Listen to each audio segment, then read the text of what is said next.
What we've seen on October 7th was one of the worst massacres that humanity has known.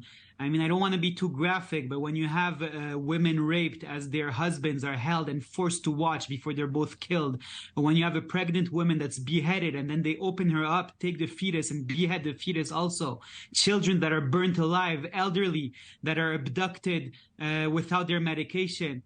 Of course, these things are incredibly horrible. And it's our job as a government to make sure that the people of Israel know that they can be safe again. And the only way we can do that is by eradicating this evil regime, Hamas, which exists in Gaza.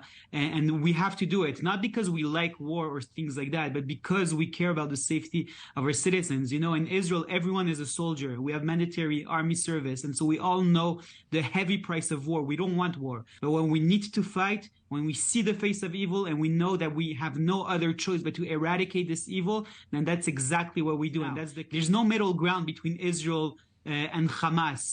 As I've heard many in the media try to find some middle ground, there's no middle ground. Hamas is pure evil. It's as if you're talking about the Nazis or as if you're talking about ISIS. It's these types of evil regimes that need to be simply eradicated. And just like in the Second World War, no one asks to find a middle ground between the Nazis and the Western world, or no one with ISIS tried to find a middle ground between Europe and ISIS. It was very clear who the good guys and who the bad guys were. So too here with Hamas. We've seen the face of evil and we'll have to eradicate it in order for our people to be safe, to be able to return to this feeling of safety, and also for the good of the free world, to make sure that the whole world knows that this type of terrorist action isn't something that's accepted.